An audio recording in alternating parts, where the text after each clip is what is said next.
ready. Sound good. Okay. I started recording. Okay. Did you like say something in there, Vince? We'll Test. Test you out. Test. 1, 2, 3, 4, 5, 6, 7. Alright, cool. How's it sound? That's good. Yeah? Yeah, it's good. Okay. All right, tell me when you're ready. I'm good. Okay. Okay. Hello, this is Severin Henderson again with Department3C Presents, a podcast. Still doesn't have a name. I'll come up, a good name. I'll come up with a name later on. Today, we're going to be doing an interview with one of our fine paramedics here in the city of Chicago. Why don't you introduce yourself? How you doing, Sev? I'm Vince Zittnan. Like Severin said, I am a paramedic with the city of Chicago. Okay, great.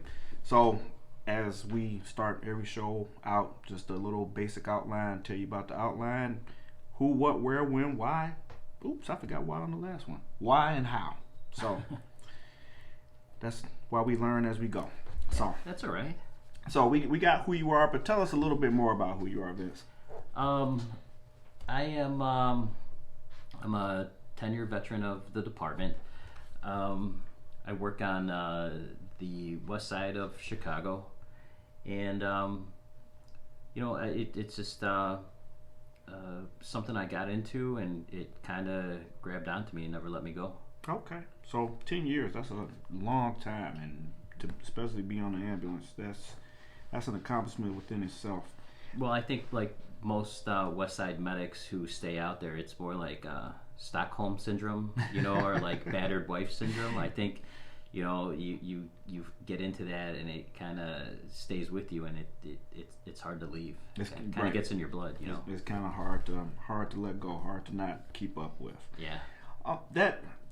So let's talk about our what now. What can you tell us a little bit more about what you do? Well, I mean, my basic role as a paramedic is really just responding to EMS runs, and where I'm at in particular, I guess you could say we have a pretty big problem with heroin use. Yes. We have a lot of gang activity, so when you think about paramedicine on the west side, it's exactly what would come to mind. The shootings, the violence, and the drug overdose, and everything in between. Okay. Well, that brings me to the other question that I really want to ask, that I really want to get to, and I kind of saved this one for the end, but what you said just resonated with me so well. How do you deal with those issues, like personally? How do you deal with that? I think everybody has their own way of dealing with it, and hopefully somebody can find a positive way to deal with it. I deal with it by being with people I love, being with my family. I have an amazing son, Jax. I'm able to get into outside activities like we're doing right now. Right. This whole thing that we're doing right now was a passion project that turned out that I was able to share with other people. And I think also a healthy way of dealing with that is just to get into some kind of fitness. We own a gym up on the north side called PSP Academy, and that has kept me sane for a long time. Okay. Being able to go out and take out aggression, or just take out feelings out on a barbell or a dumbbell, or doing some running, just getting your brain and body back together after taking a beating for 24 hours. Right. I mean, I that's about as healthy of a way to deal with something like that as anybody can find. Well, that I love that you have a solution, that you have a plan. I had some super issues about dealing with a lot of those issues of people that you're picking up, and sometimes I just feel them I feel for them more than sometimes I feel like they feel for themselves. So finding a good outlet for all of that trauma that you take in is an awesome thing. So yeah, it's a slippery slope, and for anybody who's ever worked in that environment, it's not unreasonable to understand how somebody might want to go into drinking or drug use or any of the go down the wrong side of that path. It's Right. completely understandable, and hopefully what you're doing here can kind of shed some light on that, and kind of help people who may be on the fence of how do I deal with this. Maybe they're listening to your show and be like, oh, let's try this way. Right. This seemed to help. Vince, I'll give it a try, see if it helps. Because that's, like you said, that's kind of why I wanted to. That's what started me on my whole movement of trying to bring some sort of conversation. To me, everything starts with a conversation, and not just communication and conversation, but comprehension.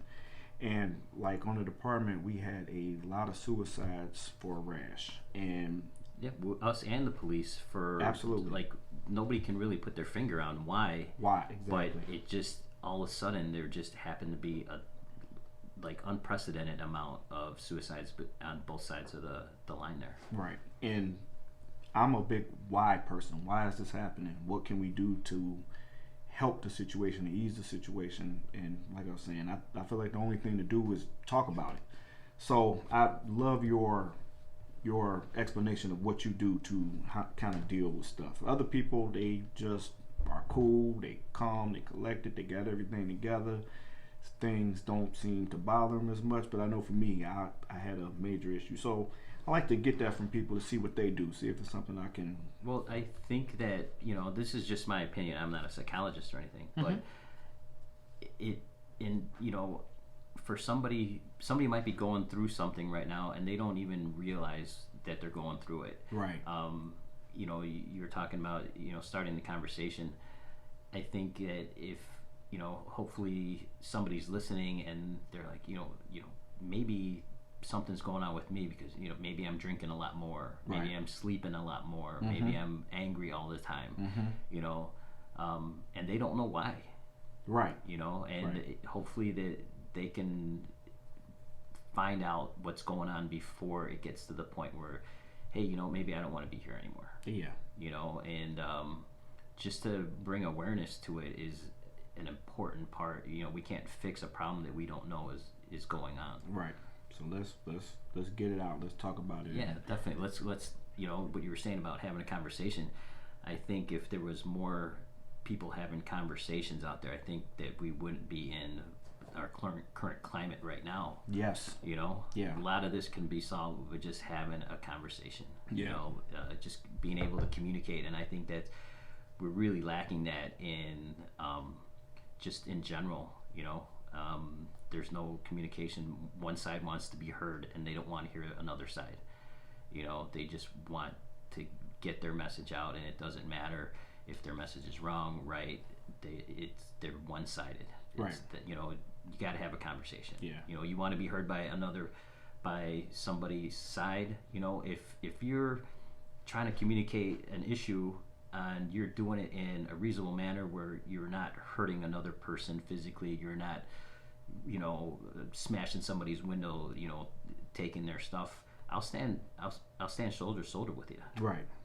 I'll listen to you. If you want to affect change, let me know what the issue is. If it's if something is wrong, I'll stand with you. Right. Let's talk about it. Let's have a regular conversation.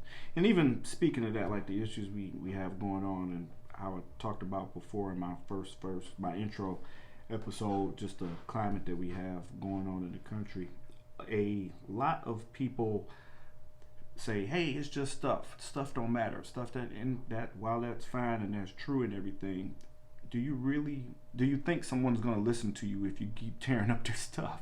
Right. So it just, like you said, it's not just conversation or communication, it's the comprehension aspect as well. Yeah, if you're truly, and this is truly, and I don't want to vilify the people who are actually doing the right thing, that are trying to raise awareness for a wrong that's been done, but if you truly have an issue that you want to bring to the forefront, smashing a guy's window out and taking his stuff, you've lost that guy forever. Yeah. You may have the greatest Intentions, right? Yeah. But the guy who owned that building, who owned that shop, he's never he's never going to see your side. Right. You know, and people who side with that business owner are never going to hear your side. Right. You know. And honestly, protesting is one thing. I'm with that. That's fine.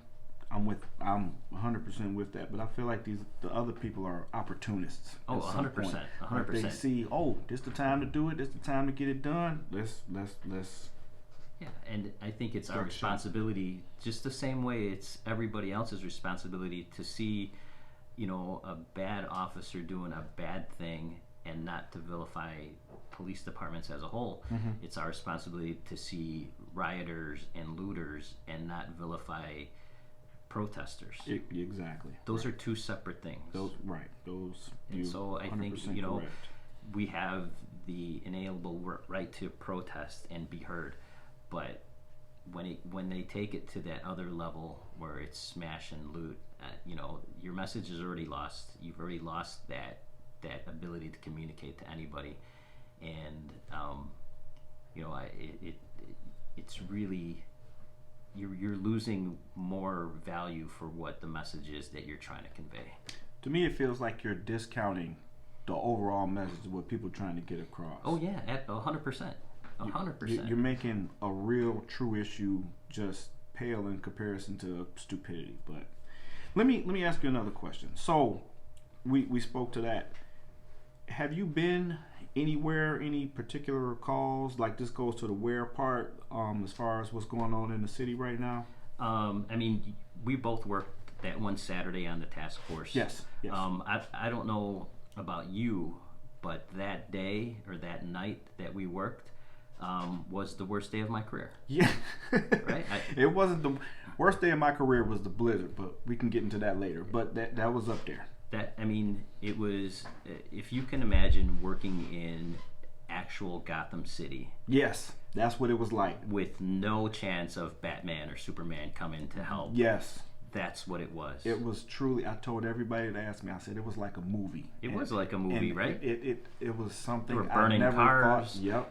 You know, it was you know, in my career, you know, we've both been on the same time. Mm-hmm.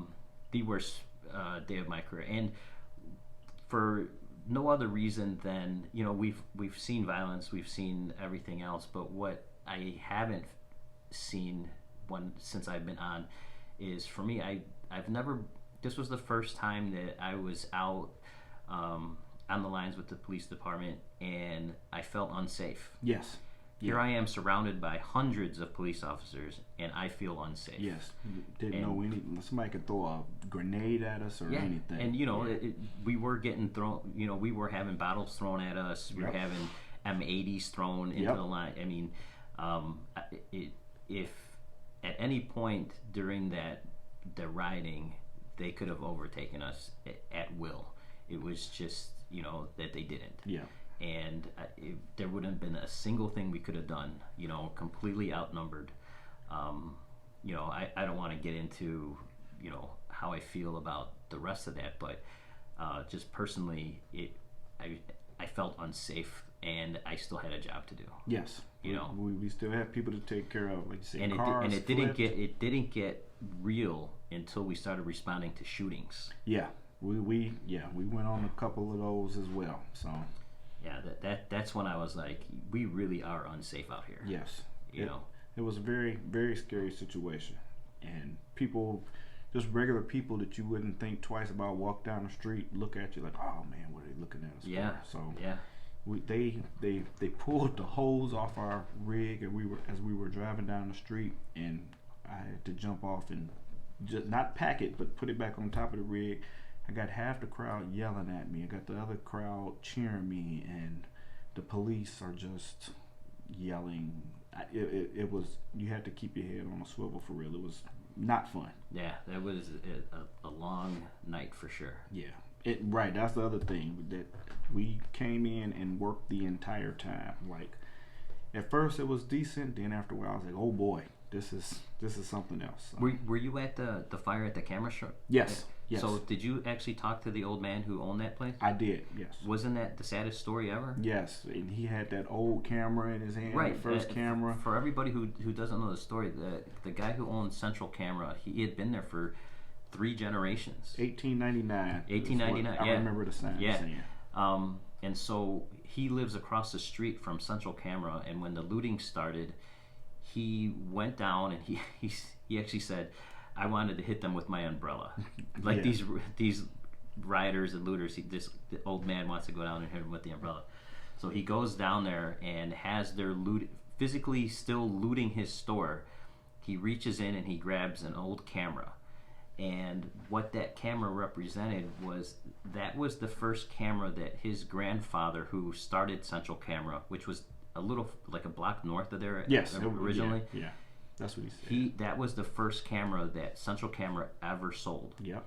And so when his father took over the business, that camera mysteriously in an unmarked package came back to the store, and it said that we wanted you guys to have this camera because they knew that it was the first camera sold at Central Camera, and that's what he managed to grab. And so here's the old man, while his building and all his merchandise are gone and burning, still burning at this time. Still burning, yes. He's got a smile on his face, and he's like, we can rebuild, and he holds up the camera, and he's like, I still have this. That's what he said to me. Yeah, is that amazing? He said, I still got the camera. He still has a camera. And then I was out on a little breather, getting ready to go back in to fight the fire some more, because that was a long fire. And he said, you be safe in there.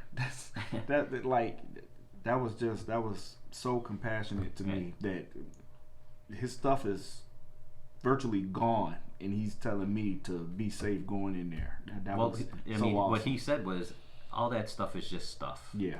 You know, and here's like throughout this, you know, like we described it, you know, worst day of my career, here's this old man, and he's making sense of this whole thing for me. Yep. You know, like you said, he had a smile on his face. His family came to meet him. They just hung out. They didn't do anything crazy. They weren't yelling. They weren't screaming. They were just there. Yeah. So it's kind of like the little silver lining in a horrible situation. Just his attitude and his demeanor. Yeah, it was.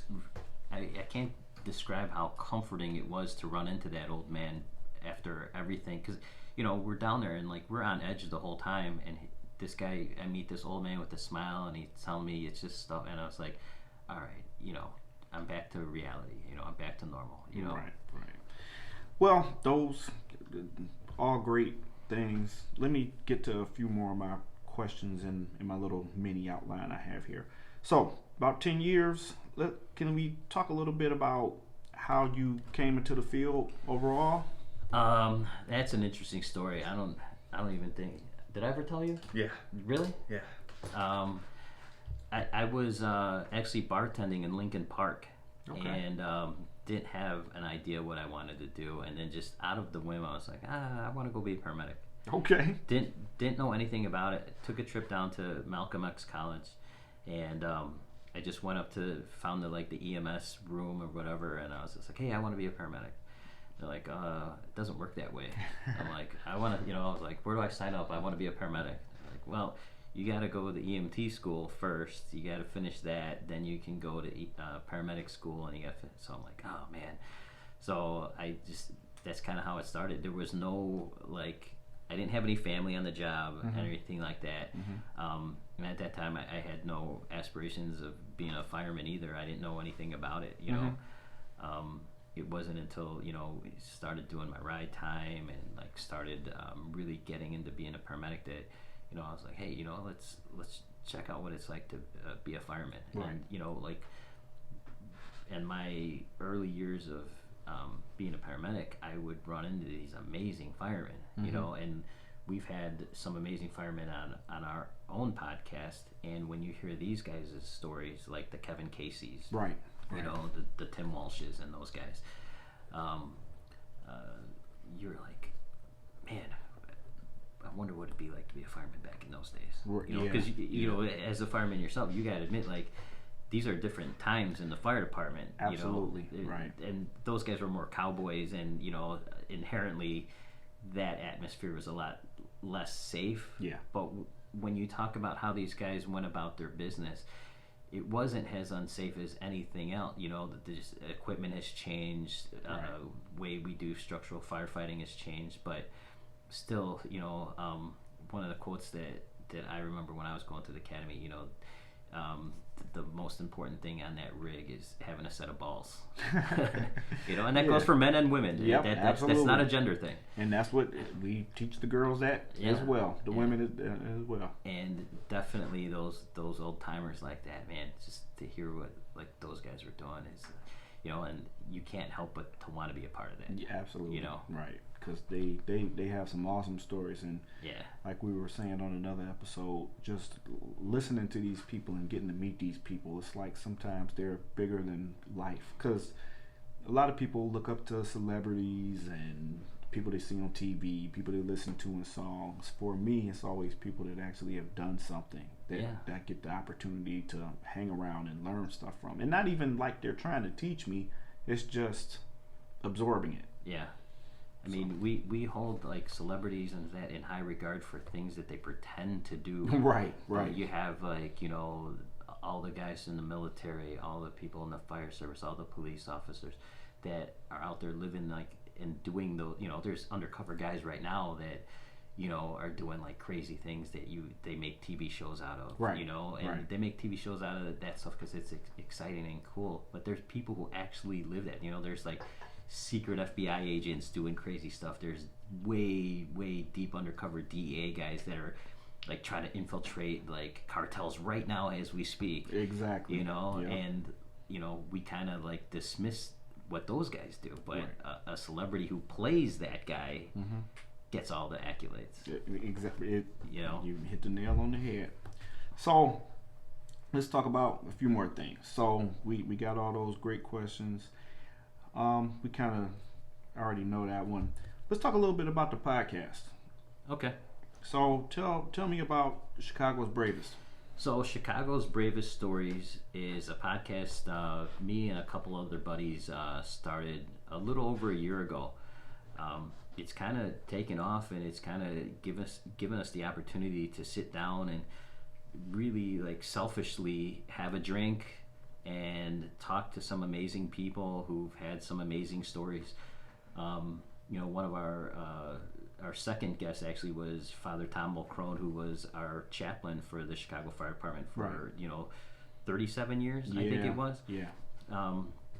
And just to be able to, you know, sit down and hear stories straight from his mouth. And, you know, one of the reasons we wanted to do this, when I was kicking this idea around, I was like, I shopped it around to, you know, regular guys, wherever I would, you know, if I was detailed somewhere, I toss it out to these guys. And, you know, at my house, I was like, what if you were able to hear some of the stories that we've all heard about in the firehouse, and, you know, that we talked about, or a story that you would sit down at the kitchen table and, you know, over a cup of coffee, you know, hear from some of the guys. You know, if that was recorded and you could listen to that in your car on the way to work or on the way home or something, would that be something that would interest you?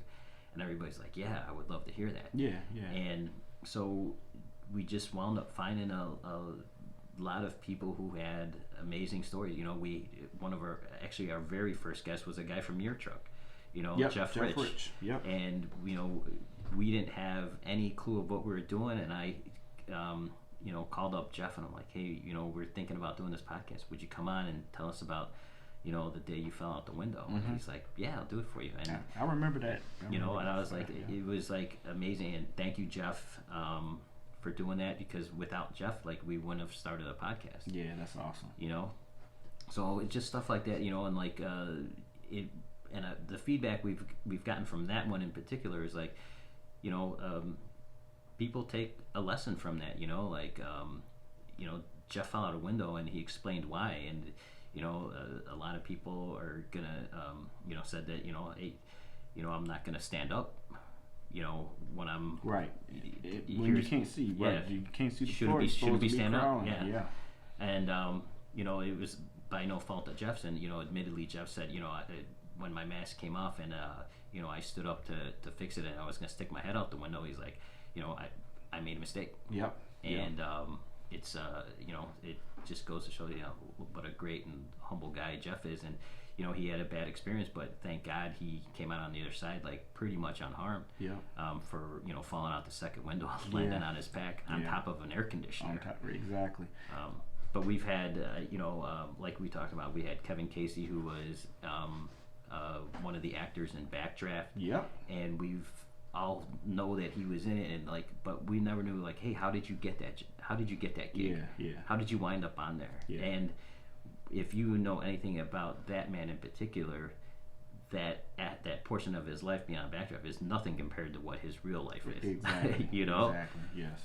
We've had many conversations, and he didn't remember me the first few times, but I said every time you talk to me, he said, oh, okay, next time I see you, I'll remember you. And he did remember, because we were in the same battalion. So right, but he's an awesome man. Very real pleasure to meet him, and that episode was great. And we had him come in and talk to the candidates and kind of give them the same. Yeah, same if stuff. you're a candidate in the Chicago Fire Department, you have that man come in and give you a pep talk.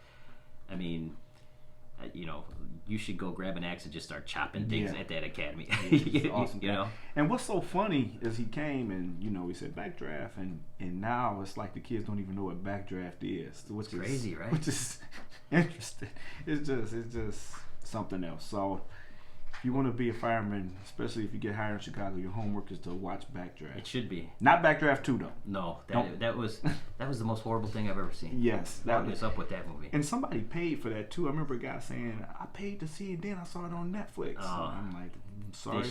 Somebody should give that guy his money back. Yeah, because he definitely got cheated. That was he got beat out of some money. Yes, that was bad business. But another thing that you made me remember when you were talking about Jeff, we had another guy in the house. He fell as well on the same shift on the engine on 96. He fell down the elevator shaft and caught the hose. He didn't die, but when he fell through his medical evaluation, he found out he had cancer. That's that's another big thing that I want to address on the show. We don't have to talk about it now. We'll get to it later. So is it safe to say that if he hadn't fallen down that shaft, he would not have known? He would not have known. That is correct. That is crazy, huh? That is correct.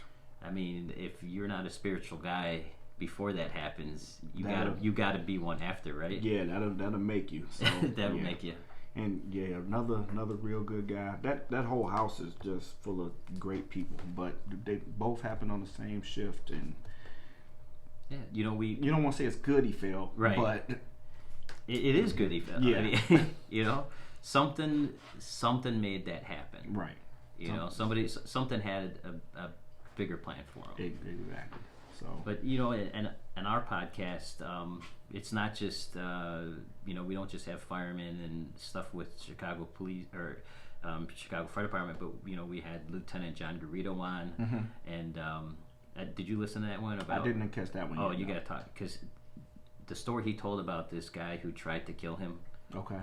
I mean, I'm sitting over there and I was just like, what just happened? Yeah. And he's just matter of fact telling us this story about this guy standing over him trying to shoot him with his own gun, and I was just like, holy shit. Yeah. But we've had the like 2 weeks ago, a woman jumped in the Chicago River and pulled a guy out, and she winds up being a retired jet fighter for the Navy, and we had her on. Okay. And so it's like we're kind of just like chasing these stories, and we've just managed to get a hold of some really amazing people. Our roll calls that we do are 30 minutes. They're just like the shorter ones, but when we have our in-studio guests, we'll go deep. Yeah. We'll spend a lot of time, and we'll get to know him or her, and then we'll get to the story, and then just kind of we'll have a couple drinks and just really dive in. We dive in deep. Yeah, you guys do an awesome job. That's why I say this. When I asked you to have to borrow some of your time, I said, would you do such a good job interviewing everybody else? One time somebody has to turn it back. Well, thanks. Yeah, I'm not used to being on this side of the microphone. Hey, it's all good. I'm just trying to get to a quarter as good as you are. So it's just, you got to get your reps in. Yep. Just like anything else. Just like anything else, yes. Right? Got to get out there and start doing it. So that's what I got homework for myself now. I just wrote down. I got to listen to that episode. I listened to a lot of the other ones, but I want to listen to that one. So I guess maybe I move Icebreaker to the front, but right now I have like 2 decks. Okay. We're only going to use this one because this one we're going to do when we have more people. But Okay. we're going to do the Icebreaker deck. All right, lay it on me. So you pick a random card. They go in different orders, like different colors are different things. Like this color is deep. Okay. We have deep. We have. Well, let's just go blind luck. Okay. Let's just go blind. You pick one, then I'll pick one. We'll talk about it for a while, and then we'll. All right, here we go. All right. If you could, here, can you read it? Yep. I'm having a hard time. No problem. It's too dark in here. Yeah. If you could, that's the title. Oh, if okay. you could arm wrestle any historical figure, who would you choose and why? Historical figure. Historical figure. Man, that is such a That's a crazy that's question. such an abstract Yeah. question. Because I was gonna originally say that I would arm wrestle Kevin Casey because he arm wrestled Mr. T in a competition. Right. I heard that story before. So too. when I heard arm wrestling, but then it's like any historical figure, like he could be because I could Chicago actually history. I could actually go to Kevin Casey and he would arm wrestle if I asked him. Yes. You know, I'll be like, hey, let's have a beer and arm wrestle. And arm wrestle. Done. Let's take pictures of it. That'd be a done deal. Yeah. But if I want to like go deep into this card, I don't know. I probably want to wrestle somebody like Abe Lincoln because he was. Oh my God, that's exactly who the first person that Are you popped into kidding me? my head. That was the first person that popped into my head. Isn't that weird? Like, because you think about him with his sleeves rolled up Yes. and how he. Yeah, I'll wrestle the shit out of Abe Lincoln. That is exactly who I thought of, and I don't know why I thought of. You watch Rick and Morty? You ever seen Rick and Morty? Yeah. The card? Yeah. So they have the Abe Lincoln Hitler person. That's the same thing, and I wanted to arm wrestle that cartoon Abraham Lincoln, That's crazy. Adolf Hitler one. I can't believe we both wanted to arm wrestle Abe Lincoln. Oh man, What does that say about Abe Lincoln? I don't know. That's a good question. Now I picked a card for myself. Okay. And I'm gonna have to pick another card because can you read that one or is it still too dark? What's the best job? Yeah. What's the best job? We already you know ever what had? the best Yeah, job. we you already ever know had. what the Right. so I gotta Just pick throw another that card one. out of there. There's only one best job in the world, right? Okay, random. You're at a cafe. What type of drink do you order? Ooh. A regular cafe, is this like a fancy cafe or just I don't know out? if it's like a drink cafe, like an alcohol cafe, or like a coffee or. Yeah, because I'm not a big. Well, I coffee think we got drinker. to make the distinction. Is this like early morning, like we're, or are we having? What's they say? It's 5 o'clock somewhere. So, and then for us, to me, every day is Friday. Well, so then Saturday is the if day I'm off. gonna go with like actual cocktail drink, I think I probably I'm a big whiskey drinker. Okay. But if I'm gonna have a cocktail, I'll probably have at that time probably a Jameson and ginger ale. Okay, I like that. Yeah. I'm with that. What would it be for me? Well, they discontinued it. Maybe this can make it come back. But Buffalo Wild Wings had this black cherry limeade drink that was delicious, and that's not alcoholic. That sounds like trouble. It's sugar is sweet. I got a problem with sugar is sweet. And then I like whiskey and bourbons and more dark, more tannins. Yeah. So usually anything neat or with one of those big whiskey rocks. So Redbreast, our president introduced me, our union president introduced me to that because we were in the same battalion before as well and on the same shift. And that's my guy. And Well, we should have said First Responder Brew by Lake Effect Brewery. that's you know what? That's the first one I've had. So I want to. It's for a good cause. Yes, I'm for a with good that. cause. I'm with that. We'll amp that one up. So Yeah. that'll be the drink of the podcast. Sounds good. Okay. Well, I went through my whole little outline. I got you a little bit over time, but I appreciate right. you speaking to me and helping me out. And we're trying to build something here, and I really appreciate you. I just want give me to this opportunity. congratulate you and thank you at the same time for signing on with Fire Iron Media. It means a lot to have you with us, and I'm I've got high hopes for what we got going on here, man. Me I'm too. excited. I'm excited for the future for us. Me too. So Thank you very much, congratulations. Vince. Thank you, buddy. All right. Cool. That was good. That was pretty dope. That was good. That was cool.